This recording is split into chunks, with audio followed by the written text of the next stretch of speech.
नमस्कार दोस्तों, मैं हूं रवि कुमार यानी आर के और आप देख रहे हैं आर के ट्रेडिंग। दोस्तों, दो सवाल हैं आप लोगों की तरफ से, उन दोनों सवालों का जवाब मैं यहां पे आपको दूंगा आपके सवाल और मेरे जवाब वाले सीरीज में। लेकिन याद रखें, कोई भी पर्सनल बाइंग और सेलिंग की सलाह नहीं है। सबसे पहले माफ़ी चाहूँगा, थोड़ा लेट हो गया, थोड़ा लेट नहीं बहुत लेट हो गया है जवाब देने में। एक्चुअली थोड़ा पर्सनल काम में फंसा हुआ था। मेरा व्हाट्सअप नंबर जो है, ये एक मिनट में इसको हटा देता हूँ, ये हट गया। व्हाट्सअप नंबर है 8709652195। आप इस पे हाय लोग कुछ भी व्हाट्सअप मैसेज भेजेंगे, आपको बाय डिफ़ॉल्ट मेरा टेलीग्राम चैनल का link, mobile app, WhatsApp channel ये सब मिल जाता है, जहाँ पे मिलता है लाइव मार्केट में एजुकेशनल कॉल्स। तो देखिए, सवाल है अल्ताफ़ जी ने, आफ्ताब जी ने बेंगलोर से भेजा है। इनका सवाल है, नमस्कार आर के सर, आशा है आपकी तबीयत बेटर है।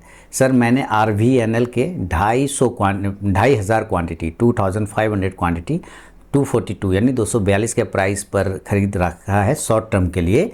अभी इसका क्लोजिंग प्राइस 235 है। तो ये RVNL देख रहे हैं। देखिए, स्टॉक रिलेटेड क्वेरी है, तो याद रखें कोई भी पर्सनल बाइंग और सेलिंग की सलाह तो मैं नहीं दूंगा। चार्ट पे जो दिखेगा वो मैं बताने की कोशिश करूंगा।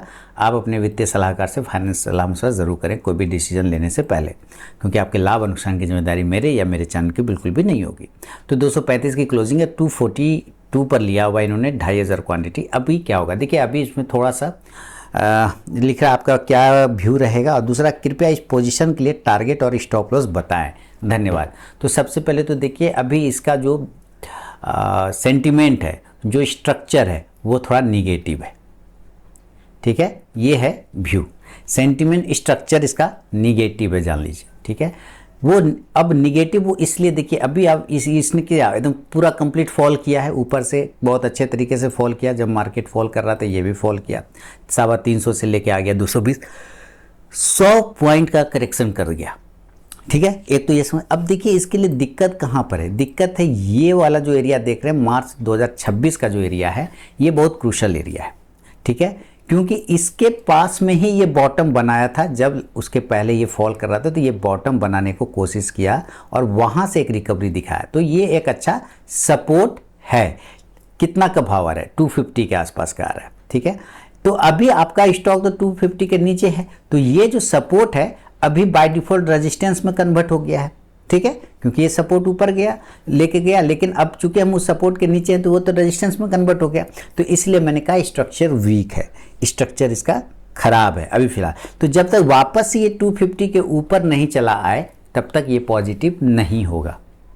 संभावना पूरा है इस बात का, चार्ट देख के लग रहा है संभावना इस बात का पूरा, हो सकता है मैं गलत हो जाऊं, कि अगर ये सस्टेन करने लग गया किसी भी कारणवश 235 के नीचे ही, 230-32 के नीचे, तो ये एक बार वापस से 222-25 का लेवल आपको दिखा दे, है ना। अगर ये 232 के नीचे रह गया तो ये 225 तक का लेवल दोबारा से आपको शो करा सकता है।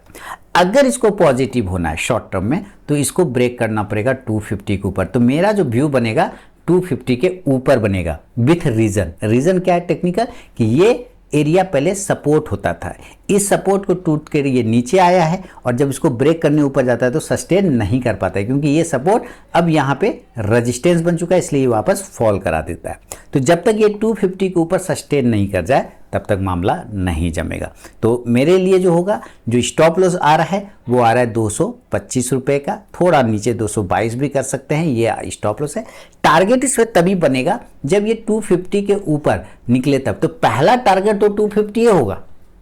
ठीक है, पहला टारगेट तो 250 ही होगा, बशर्ते इसके ऊपर टिके, देन हम ऊपर की तरफ देखना चाहेंगे जाता है कि नहीं, वो लगभग 270 के आसपास में। ठीक है, बशर्ते 250 के ऊपर ये क्लोजिंग करे बेहतर वॉल्यूम के साथ में। ठीक है आफ्ताब जी, तो ये आपका सवाल पे मेरा जवाब है। अब दूसरा सवाल जो आया है वो भी देख लेते हैं। दूसरा सवाल है इनका, सुनील शर्मा जी ने मुंबई से लिखा है कि लीकर कंपनी में कुछ अमाउंट इन्वेस्ट करना है। Very good. Allied blender and distilleries limited में इन्वेस्ट करना सही होगा या और 2-3 लिक्वर स्टॉक में थोड़ा थोड़ा अमाउंट इन्वेस्ट करना सही रहेगा? कुछ स्टॉक आप सजेस्ट करोगे तो थोड़ा क्लैरिटी हो जाएगा।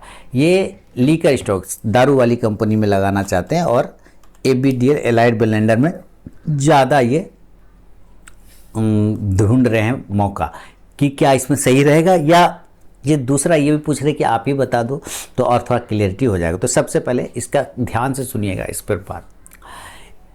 आप लीकर स्टॉक को आपने सेलेक्ट किया है, ठीक है, एकदम देखिए, अगर आप लीकर स्टॉक में 3 से 5 साल के लिए इन्वेस्टमेंट करना चाहते हैं तो मेरा मानना है कि सिर्फ एक स्टॉक पर पूरा अमाउंट लगाना सही स्ट्रैटेजी नहीं, ठीक है, एक स्टॉक पर पूरा amount. Allied blender and distilleries यानी ABDL जो है एक इंटरेस्टिंग कंपनी है, बढ़िया कंपनी है, मज़ेदार कंपनी है, और प्रीमियम के हिसाब से देखा जाए तो उस थीम के लिए ये फ़ायदा मिल सकता है, ठीक है। लेकिन कंपनी अभी भी जो है ना ज़्यादातर नया लिस्टेड है, उसको हम नया लिस्टेड ही मानेंगे। आप कंपनी के लिस्टिंग प्राइस ज़्यादा माने, लिस्टिंग जो है ज़्यादा पुराना नहीं हुआ है, लिस्टेड अभी वो मुझे लगता है ABDL 3-4 साल पहले शायद मार्केट में आया, ठीक है। तो इसलिए इसमें एग्जीक्यूशन रिस्क का भी थोड़ा सा ध्यान में रखना पड़ेगा आपको। तो मेरा सजेशन ये होगा, अगर मुझे करना होगा तो मैं क्या करूँगा कि लीकर सेक्टर में हम डाइवर्सिफिकेशन रखेंगे।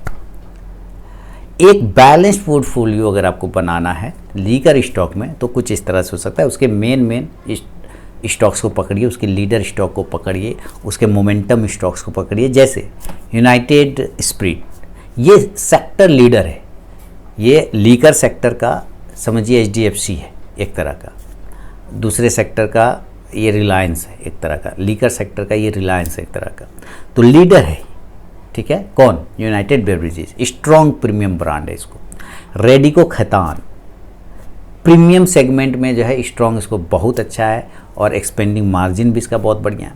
तीसरा हो सकता है एलाइड ब्लेंडर जो आपने सेलेक्ट किया है ABDL, उसमें ग्रोथ हो सकता है, चूँकि इसमें अभी नया लिस्टेड है तो इसका भी ग्रोथ आना इसमें पोटेंशियल बाकी है। चौथा यूनाइटेड बेवरेजेस, अगर बियर सेगमेंट, वो बियर सेगमेंट में ज़्यादा काम करती है यूनाइटेड बेवरेजेस, अगर आप बियर भी ऐड करना चाहते हैं, विस्की रम के अलावा बियर भी ऐड करना चाहते हैं तो आप यूनाइटेड बेवरेजेस को भी ऐड कर सकते हैं। अगर सेक्टर पे आप बुलिश है, चूँकि आपने लीगर सेक्टर सेलेक्ट किया तो जाहिर सी बात आप बुलिश होंगे उसके ऊपर, तो एक ही स्टॉक में लमसम के बजाय ये होगा कि आप SIP करें या स्टैगर्ड इन्वेस्टमेंट करें। स्टैगर्ड मैंने क्या होता है ये मैंने अपने बिगनर सीरीज़ वाले में बता दिया है। तो आप इससे क्या होता है, वैल्यूएशन जो है का जो रिस्क है वो कम हो जाता है स्टैगर्ड स्ट्रैटेजी से या SIP से, और एवरेज बाइंग प्राइस भी कम हो जाता है। तो साथ ही ये भी याद आपको रखना है, ध्यान रखना है कि सेक्टर पर टैक्सेशन और गवर्नमेंट का पॉलिसी हमेशा इम्पैक्ट डालता है। चूँकि लीकर है ना, तो गवर्नमेंट हमेशा उस पर नज़र रखती है, तो उसका इम्पैक्ट आएगा, टैक्स का इम्पैक्ट आएगा, गवर्नमेंट के पॉलिसी का इम्पैक्ट आएगा, ये हमेशा ध्यान रखना है। इसलिए पोर्टफोलियो का बहुत अच्छा बड़ा हिस्सा एक ही स्टॉक में नहीं डालना है, बल्कि ये 4-5 स्टॉक्स में आपको मिला के रखना होगा, किसी एक स्टॉक में मत डालिए। तो मेरा जो मानना होगा, मेरा प्रेफरेंस यही होगा कि क्वालिटी कंपनीज़ में डाइवर्सिफिकेशन रखेंगे, हम लोग एलोकेशन करेंगे 3 से 5 साल के लिए, और ना कि 1 ही 2 मंथ के लिए करेंगे, 6 मंथ के लिए, ऐसा नहीं, 3 से 5 साल के लिए करेंगे और 3 से 4 स्टॉक्स में करेंगे, ना कि एक ही स्टॉक में करेंगे, ठीक है। तो अब क्या करना है एलाइड ब्लेंडर में और लीकर स्टॉक में सेक्टर में, आपको मेरा व्यू जानना था, ये मैंने बता दिया। कुछ स्टॉक्स के नाम जानना चाहता, आप जानना चाहते तो वो भी मैंने आपको बता दिया। तो पसंद, उम्मीद है कि क्लियर हो गया होगा सवाल, और कोई कन्फ्यूज़न अगर फिर भी रह गया तो आप मेरे फिर से पूछ सकते हैं, और आपके सवाल मेरे जवाब का सीरीज़ में आप सबों का फिर से मैं स्वागत करूँगा। तो चलिए मैं मिलता हूँ नेक्स्ट वीडियो में, तब तक के लिए बहुत बहुत धन्यवाद।